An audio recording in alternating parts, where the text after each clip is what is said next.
Hello and welcome to episode 250 of the Heart of Markness Led Zeppelin podcast. What a milestone. 250 episodes. Pretty good run. Keep on chugging. Energizer Bunny, this guy right here. Today, tonight, this afternoon, this evening, good morning, whatever you are, wherever you are, however you are. I'm bringing you a fantastic show from the very start of Led Zeppelin's career. On their very first tour of the United States in January of 1969, before their album was out, even. I think. January 23rd, Boston Tea Party, Boston, Massachusetts. Legendary set of gigs. I have covered the 26th of January. They also played on the 25th. And this is their opening night, first night in Boston. People are coming to this show. They've never seen Led Zeppelin before. They may have heard them on WBCN because there were albums out to the radio stations, advance copies, and you can hear at the beginning of this recording people talking. I mean, I think the first thing you hear is somebody saying, "I can't see shit, man," or just "I can't see shit," which is funny. But you can hear somebody, it's an American voice, and it doesn't sound like J.J. Jackson, the WBCN DJ and future MTV VJ, who was a friend of the band.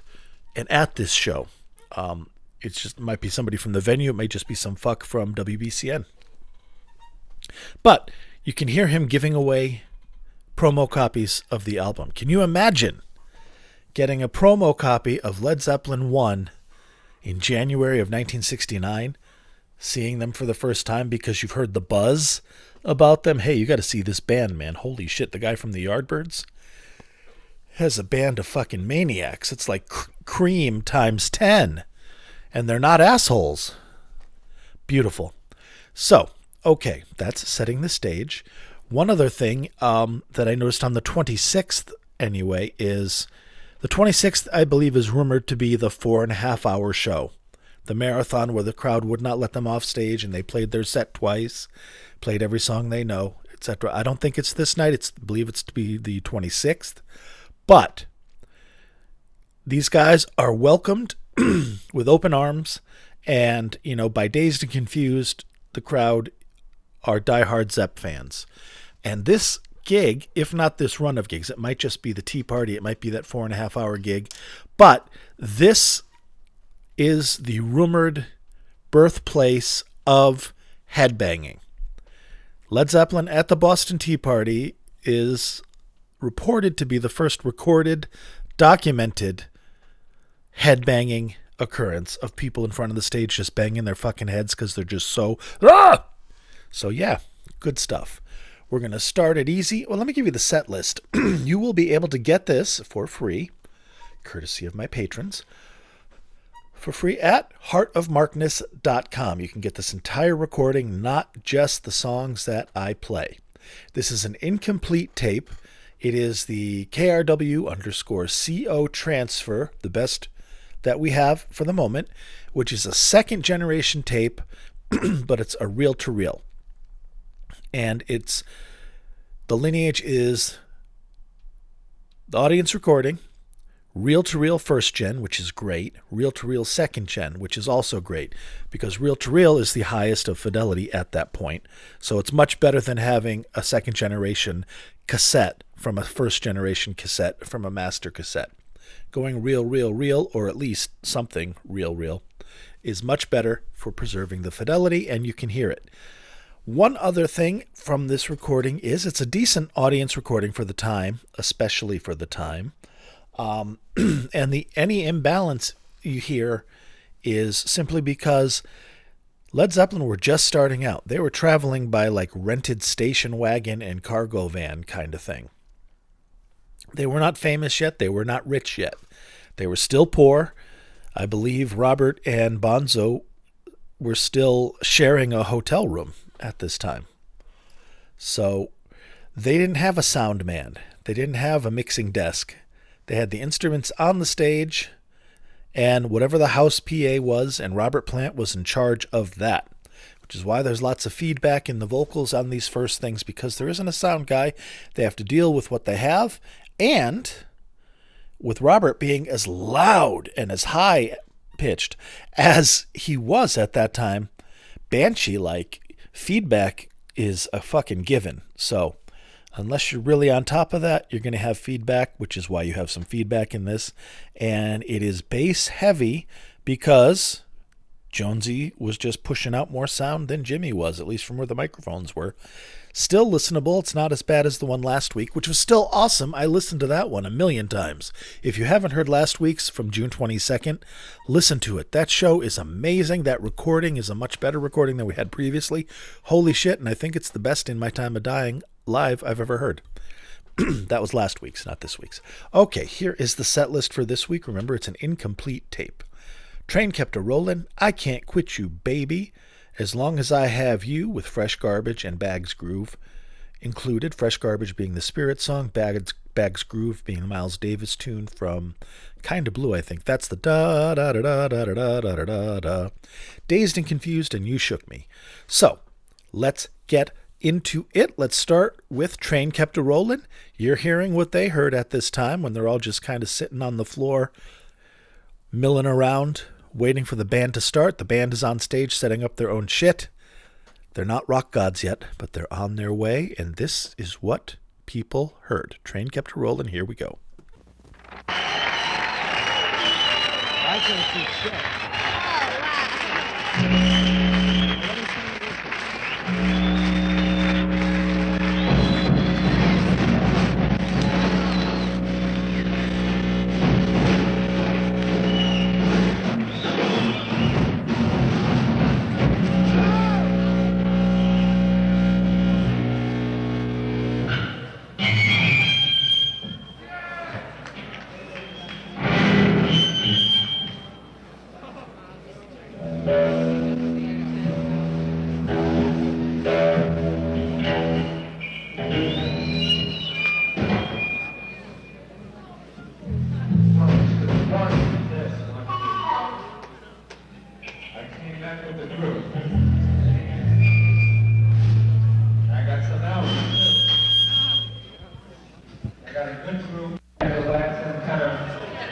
Get into it. So right now, I want you to join me if you welcome Led Zeppelin to the stage.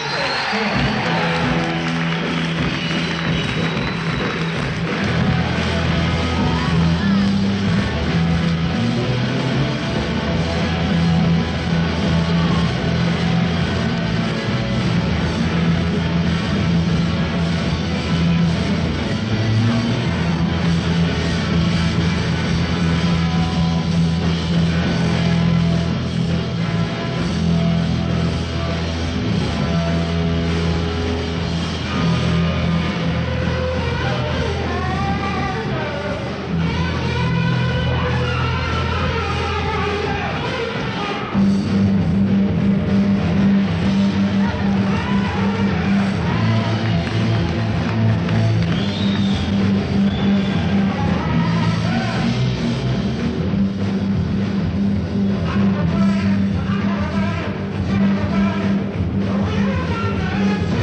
really great. As I said, it's great to be in Boston.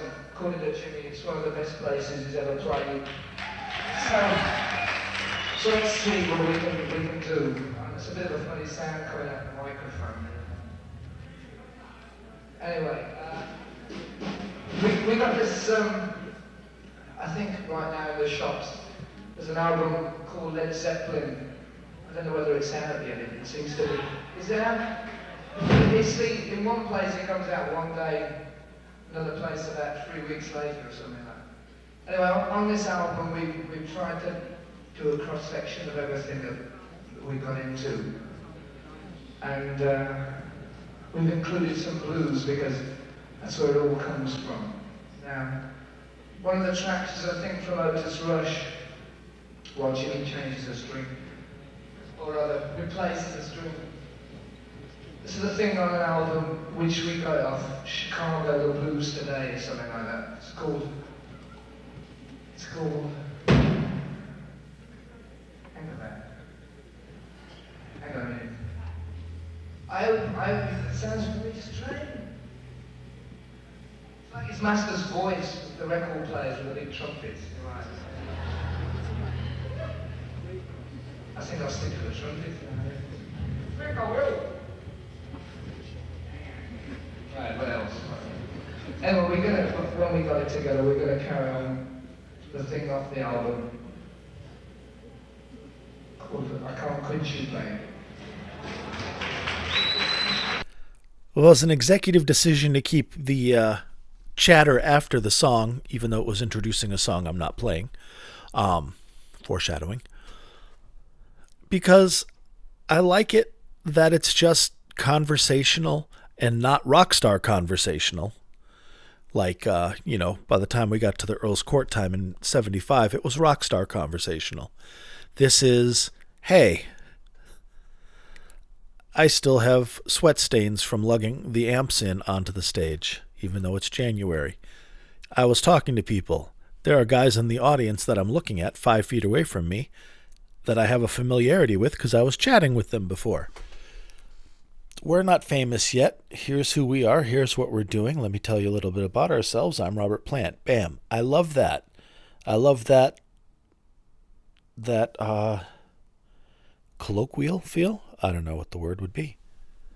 Familiarity, camaraderie, or just youth and innocence. In any case, powerful, powerful, powerful. I love the fact that when Train Kept a Rollin' started, there was a smattering of applause that was different and supplemental to the applause that was just like, yay, the show's starting. That it was the kind of applause of like, oh, all right, which means there were Yardbird fans there who were like, oh, excellent, Train, okay, this is going to just be like a Yardbirds show. And then it wasn't.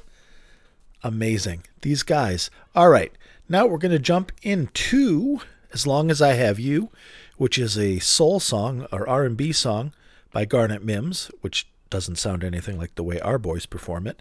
And there are things from Spirit's Fresh Garbage, as well as I mentioned earlier, Miles Davis' Bag's Groove in this psychedelic jam fest that did not last. Oh, I don't think it lasted past the midpoint of 69. I think it ended right about the time Jimmy got the Les Paul from Joe Walsh, which would have been, he was still playing, they were still playing it in April at the Fillmore, the end of April. So not much later than that. All right, folks, As Long as I Have You, an unreleased Zeppelin treasure.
Well, in the words of that young woman who is a senior citizen now, if indeed she's still with us, dynamite. I love the audience recordings for that. I love it when you can just kind of feel like you're there. That was awesome. That was awesome, awesome, awesome. I love it when Robert, after 8 million years of jamming, Robert starts to bring it back to As Long As I Have You and doing the I Was Born in Darkness line. But he did it differently. He was kind of vamping, and the band did not pick up on it. Not pick up on it. They did not go along. They did not use that as their jumping off point. He had to sing it again in the proper, quote, way. I was born in darkness. I fought my way out of the blue. Is what I'm talking about. So, blessings upon all of that. That was amazing. You know what else is amazing? My patrons are amazing. Unbelievably, because they're patient as fuck. I'm working on it, I promise. Kind of, the wheels came off around the holidays, and I'm trying to pull myself out of it. And, I mean, I'm doing it. I'm pulling myself out of it. Any Heasel. Let's, jump forth to the spiel, which is super simple. You can find me anywhere you find podcasts, which you know because you found me. I'm also on YouTube as Heart of Markness. The podcasts are there. Twitter, although that is less and less because Twitter is becoming more and more, or X as it is now, crazy bones. I used to have lots of Led Zeppelin and people in my feed, and now it's all like flat earthers and QAnon bullshit, and so I'm not on Twitter much at all. Facebook group is the best place to also hang out. I have a Facebook group, Heart of Markness. There's a running theme on the things. Couple hundred people, pushing 300 people now, I think. We've gotten big enough that we're starting to get spam. I just went in and purged a bunch of posts that were just Eastern European women showing off their ass, which is fine, but not Led Zeppelin related at all. So, there's that. There's heartofmarkness.com, which is the website I mentioned earlier, which is where you can go to get the links to just about every show that I've covered, including the bonus episodes from the pandemic, which were other bands, not Led Zeppelin, just to make the day go by, you know. So, heartofmarkness.com. You can go to heartofmarkness.com and get this entire show, the songs that I listed out to you, the whole thing. Go there now, get it. Go there now, get it. And as I mentioned earlier, I hope it is courtesy of the generosity and support of my patrons, the titans upon whose shoulders rests this humble yet mighty podcast. And a Laurel and Hardy handshake goes out to Keith and Tilda, Brian, Steve, George, Big Ed, Kenny, John from West Footscray, Picard, Rob from Melbourne, Australia, Wayne, Brad, Danielle, Tracy, Other David, Bonzo, Billy, and Mimo. I love each and every one of you. Thank you very much. And because of them, covering the costs of all the hosting and stuff, this gets free for you. Go there, get it, enjoy, reap their bounty. And now that we've got the spiel out of the way, I have for you a very, very beautiful song you're going to like it so much. Dazed and Confused. And keep in mind, this is probably the first time a lot of the audience is seeing the violin bow. So it's going to be a big wow, man. Except for those Yardbirds fans, they know it's coming. Enjoy. Dazed. Proto-dazed. No, it's legitimately dazed. It's not embryonic dazed. It's just dazed. Enjoy.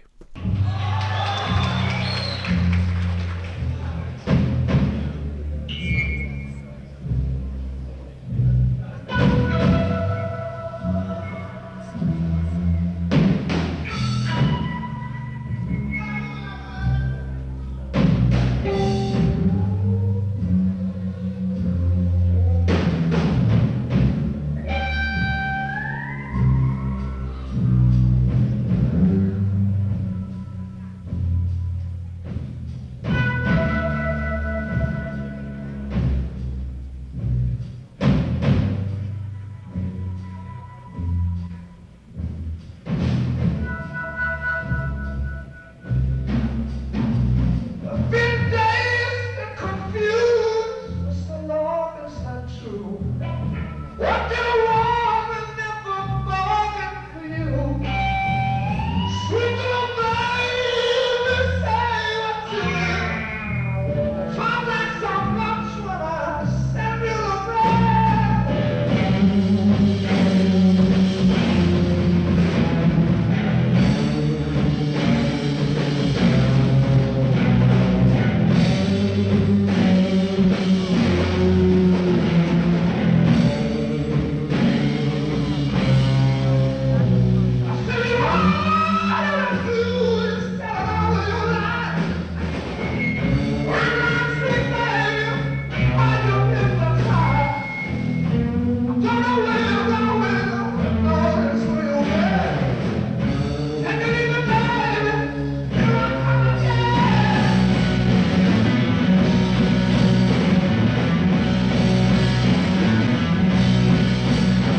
indeed.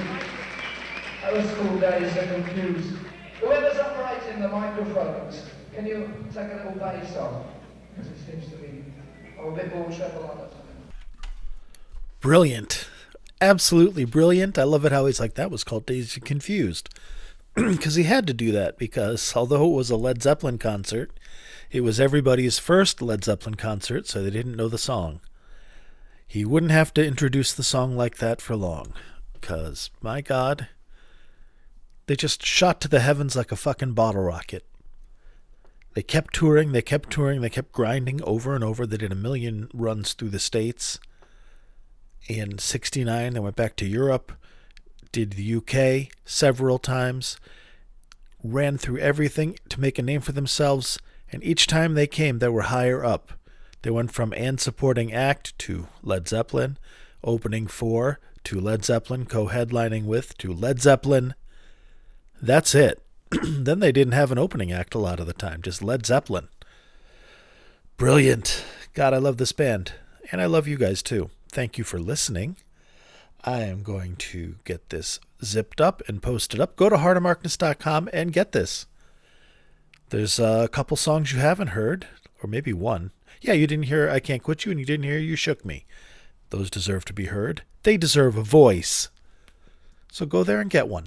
All right. Love you. Be good to yourselves and each other, and adios.